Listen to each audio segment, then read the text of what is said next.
प्रवो यहवं पुरूणाम विशाम देवयतीनाम अग्निम सूक्तेभिः वोचेभिः ईमहे यम सीम इत अन्ये ईडते। प्रकृष्ट रूपेण मांग करते हैं तुमसे यह की अनेकों प्रजाओं के देवों का अनुगमन करने वाले की अग्नि की सूक्त वचनों द्वारा, जिसका सर्वथा ही अन्य उपासना करता है। यह मंत्र ऋग्वेद के प्रथम मंडल के 36वें सूक्त का यह प्रथम मंत्र है। सब में समानता है। तो मानवता की बात हर कोई करता है, तो मानवता सबसे ऊपर है। इसीलिए जो हम बात कह रहे हैं कि विभिन्न धर्म मतों में तालमेल होना चाहिए, इसीलिए तालमेल मानवता के रूप में हो और वह इंसानियत सबसे ऊपर हो, तो इससे तालमेल हमारा बनता है। तो पहला मुख्य उपाय यही था कि मानवता को सर्वोपरि मानना। फिर परस्पर सम्मान। अपने धर्म से प्रेम करना उचित है, पर दूसरे के धर्म मत का अपमान करना उचित नहीं है। भाई, हम हमारे धर्म मत से प्रेम करेंगे, सब कुछ है, उस पर विश्वास करेंगे, उस पर आचरण करेंगे, लेकिन सामने वाले का धर्म मत गलत है, उसका आप अपमान कर रहे हैं, यह उचित नहीं है। सम्मान का अर्थ यह नहीं है कि सब एक जैसे बन जाएं, बल्कि यह कि सभी को अपने विश्वास के साथ जीने का अधिकार मिले। तो परस्पर सम्मान हम सभी धर्मों में होना चाहिए, सम्मान की भावना होना चाहिए, सब एक दूसरे का सम्मान करें। तो ये हो गया परस्पर सम्मान, तालमेल के लिए ये दूसरा उपाय है। तीसरा है संवाद और समझ, अर्थात गलतफहमियां अक्सर क्या होता है, दूरी और अज्ञान से बढ़ती है। लोगों में जो गलतफहमी होती है वो क्या होता है, लोगों में अज्ञान होता है और किसी धर्मत के विषय में पूरी तरह जानकारी नहीं होती, और वह संवाद जो है उग्र हो जाते हैं, तो दूरी भी होती है उसके लिए। तो ये जो है आमतौर पे शांतिपूर्ण चर्चा, एक दूसरे की परंपराओं को समझना और प्रश्नों का विनम्र उत्तर देना तालमेल बढ़ाता है। हमें यदि अन्य लोगों से तालमेल करना है तो हमें शांतिपूर्ण विचार विमर्श करना होगा, और एक दूसरे की जो परंपराएं हैं, जो वर्षों से चले आ रहे हैं, रीति रिवाज, धार्मिक मान्यताएं, उन सभी को आपको समझना होगा, और जो प्रश्न किए जाते हैं उनका आप विनम्रता से उत्तर दें तो तालमेल अच्छा बनेगा। प्रश्नों का उत्तर यदि आप घमंड से दें, हिंसा से दें, अक्खड़पन से दें, तो जो है उसमें फिर तालमेल नहीं होता। इसलिए तालमेल के लिए जरूरी है कि समझदारी, विवेक से कार्य लें, समझदारी का आप परिचय दें, और संवाद और समझ का आप सही उपयोग करें। तो यह हो गया तीसरा कारण, तीसरा उपाय। चौथा उपाय कट्टरता से बचना। ये सबसे महत्वपूर्ण उपाय है। जब व्यक्ति यह मान ले कि केवल वही पूर्ण सत्य जानता है और बाकी सब गलत हैं, तब संघर्ष बढ़ता है, और विनम्रता और विवेक इसके लिए तो आवश्यक है। भाई, आप अपने आप को पूरी तरह सही मानो और बाकी को गलत मानो,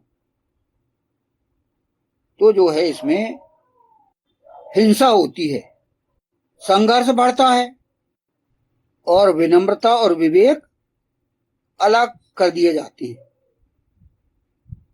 तो कट्टरता से बचने के लिए ये जरूरी है कि आप में विनम्रता होना चाहिए और आप विवेक से कार्य लें, अपनी बुद्धि से कार्य लें, अपनी मेधा से कार्य लें। यह अति आवश्यक है। पांचवा है साझा सामाजिक कार्य। तालमेल बनाए रखने का यह पांचवा उपाय बताया गया है कि आप सामूहिक रूप से सामाजिक कार्य करें। कैसे? शिक्षा के क्षेत्र में आप एक साथ शिक्षा के कार्यक्रमों में भाग लें, सेवा, समाज सेवा आदि उसमें कार्य करें, एनजीओ एक साथ चलाएं।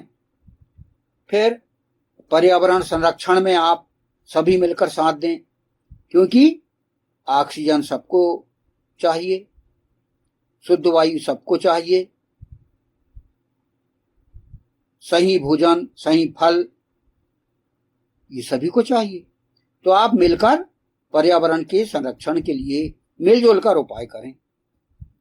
फिर गरीबों की सहायता करिए। रक्तदान या आपदा सहायता जैसे कार्य अलग अलग धर्मों के लोगों को एक मंच पर ला सकते हैं। कभी भूकंप आ गया, बाढ़ आ गया, सूखा, या जैसे कोरोना काल में सभी ने सहयोग किया, अच्छा परफॉर्मेंस रही। तो ऐसे जो सामाजिक कार्य हैं इसमें सभी लोग मिलकर कार्य करें, तो इससे हमारे तालमेल अच्छा होगा। फिर है छठवा, कानून और न्याय का पालन। तालमेल का उपाय जो है, आप क्या करो कि कानून का पालन आप करिए और न्याय यानी हाई कोर्ट, सुप्रीम कोर्ट, इनके निर्णयों को माने आप, तभी तालमेल होगा। समाज में सभी के लिए न्याय और संवैधानिक अधिकार होने चाहिए। निष्पक्ष व्यवस्था विश्वास और शांति को मजबूत करती है। तो आप जो है,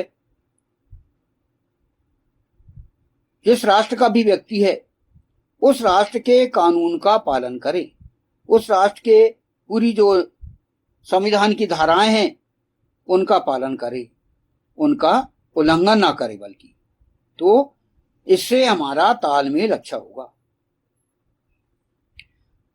सातवां है बच्चों को सहिष्णुता की शिक्षा। हाँ, आप जो है, जो कि बच्चे जो है वह बांस की एक नरम कड़ी होते हैं, उनको जिधर मोड़ लो बचपन में उधर वो कन्वर्ट हो जाते हैं।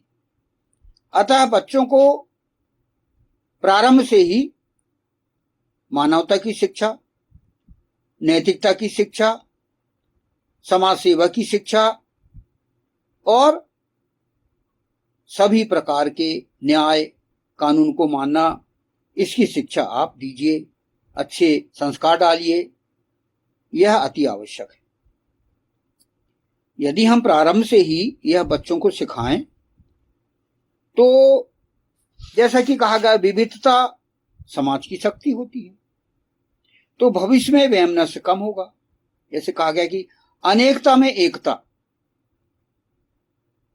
अनेक धर्म मतों में तालमेल तभी अच्छा होगा जब हम बच्चों को सहिष्णुता की शिक्षा दें। सहयोग की भावना उनमें होना चाहिए, ये हम बचपन से उनको डालें, और तभी फिर बड़े होके वे विभिन्न धर्म मत मानने वालों के साथ अपना तालमेल अच्छा बना के रखेंगे। तो यह सातवां कारण है, जिसको आप गंभीरता से समझने का प्रयास करें। फिर आठवां है साझी संस्कृति को पहचानना। जो सामूहिक संस्कृतियां हैं उनको आप पहचानिए। रीति रिवाज, धार्मिक परंपराएं, उनको आप साझा करके चलिए।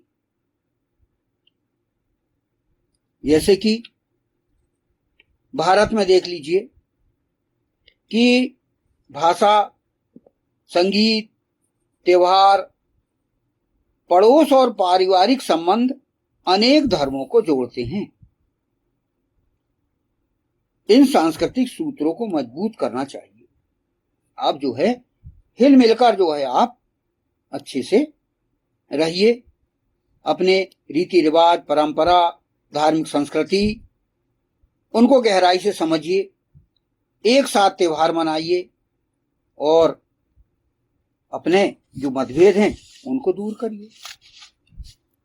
तो इस प्रकार हम और भी कारणों का पता लगा सकते हैं, जिससे कि विभिन्न धर्म या विभिन्न विचारधारा वाले ऐसे लोगों से हम तालमेल बना सकते हैं। ये कुछ संक्षिप्त उपाय हैं जो हमने समझने का प्रयास किए। तो प्रमुख रूप से जो उपाय बताए गए तालमेल बनाए रखने के लिए वह है, पहला मानवता को सर्वोपरि मानना, दूसरा परस्पर सम्मान, तीसरा संवाद और समझ, चौथा कट्टरता से बचना, पांचवा साझा सामाजिक कार्य, छठवां कानून और न्याय का पालन, सातवां बच्चों को सहिष्णुता की शिक्षा देना, आठवां साझी संस्कृति को पहचानना। ये तालमेल के उपाय कुछ बताए गए हैं, जिनका हम पालन करें तो बहुत अच्छा हो। हम विरोध के लिए विरोध ना करें और तालमेल से हम सत्ता पक्ष और विपक्ष अच्छे से हम तालमेल बनाएं और जीवन जिएं। जैसा कि वेद में कहा गया है, संगच्छध्वम संवदध्वम संभो मनांसी जानताम, यानी साथ चलो, साथ बोलो, मिलकर विचार करो। यह कितनी अच्छी बात वेद में कही गई है और जो सभी मानवों के लिए कही गई है।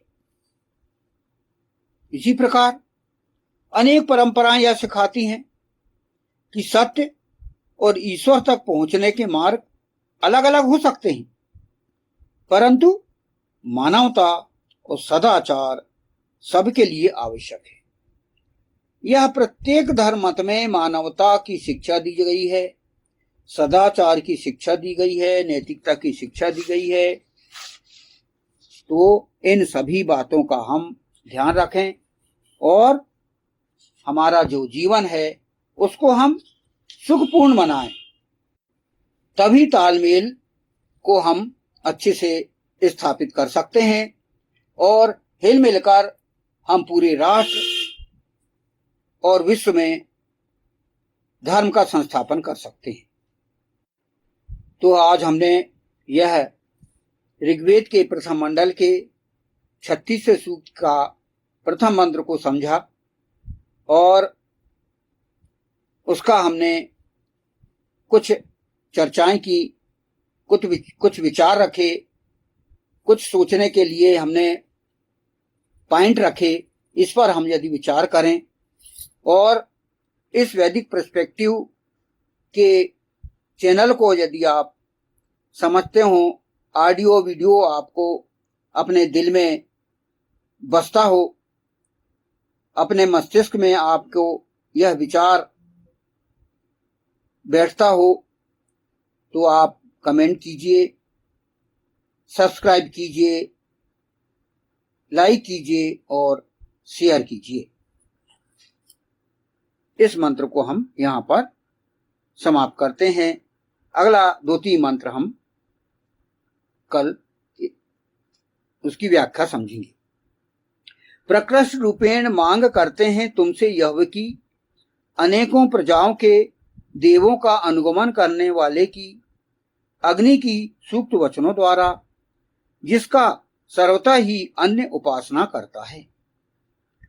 ओम प्रावो यहवम पुरूणाम विषाम देवयतीनाम अग्निम सूक्तेभ्यः वोचेभ्यः ईमहे यम सीम इत अन्ये ईडते। ओम। वैदिक पर्सपेक्टिव के इस YouTube चैनल को सब्सक्राइब करें, वीडियो को लाइक व शेयर करें।